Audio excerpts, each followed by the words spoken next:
Welcome to lesson 160 of A Course in Miracles. And how are the lessons resonating? And this is what you need to ask yourself. Are you just reading through, or are you just listening and going, oh, yeah, whatever, yeah, that sounds interesting? Or is it really resonating with your present situation at the moment? Are you having those aha moments? And when we have an aha moment, actually our brain has like an explosion of, oh my God, I did understand this. I get it. Yeah, this is what I've been doing. And according to studies, if we, as soon as that separate, as soon as we have this connection of neurons because we understood something, or yes, as soon as we start practicing the new behavior, we will have another pattern in our brain. So let's say you just went like, oh my God, yeah, I'm falling into fear. I'm always falling into fear and judgment. And I'm always choosing it. Oh, I never realized that to this level. When you do that, then you need to start practicing the new. So every time, the ego comes and tries to grab you, to tell you about so and so, you go, I don't want to hear you. I don't believe you anymore. I don't want to hear you. I am choosing love. And this is a very conscious decision that we need to make, especially because when we have these moments of awareness, the ego will try harder because the ego knows that it's losing power. We won't tell him or her, but it's losing power. So of course that whenever you're going to go and start practicing this new way, the ego is going to come louder. So your thoughts, your judgment, your emotions, it's going to be harder, but or louder. But it's for us to to stay very aware, and choose. It doesn't matter if you fall down on your head and judge or criticize or yourself or others, or fall into victim for a while, as long as you wake up and get up again.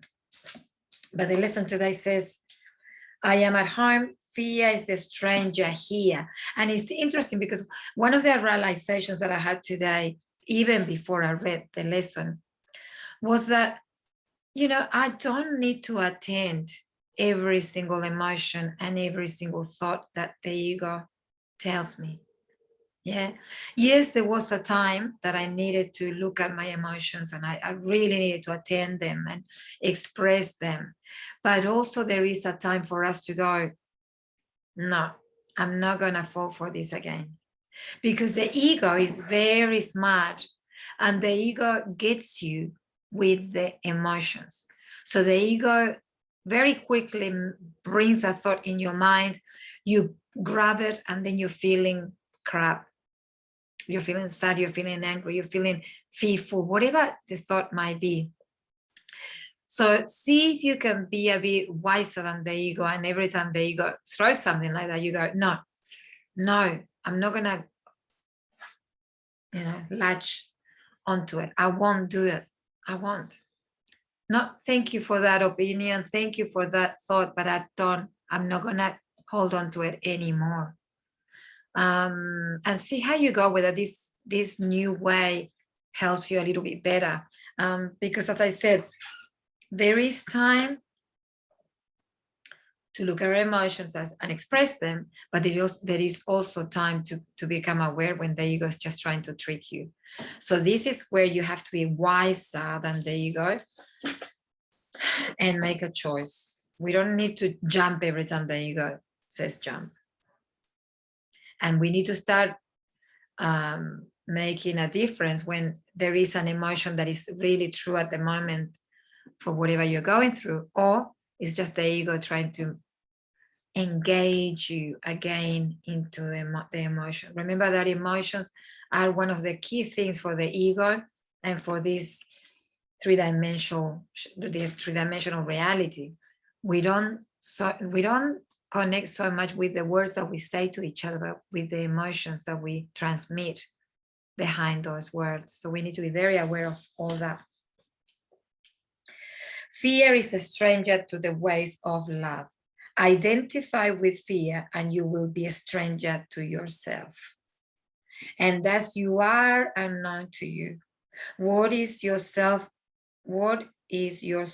remains an alien to the part of which thinks that it is real, but different from itself. So yes, if you choose fear, you detach yourself from love. If you choose anger, you detach yourself from love. If you choose sadness, you detach yourself from love. So we're not saying about feel the emotions if it is an emotion that is if there's a loss or there's something that scares you. If you're crossing the road and a car comes, you're not going to go like, oh my God, no, I'm not going to choose you. You go, no, that's a reaction. That's where the emotions are there for, to help us move through experiences, but not to get stuck in them. So make a choice. You have the power, and I'll see you tomorrow for lesson 161.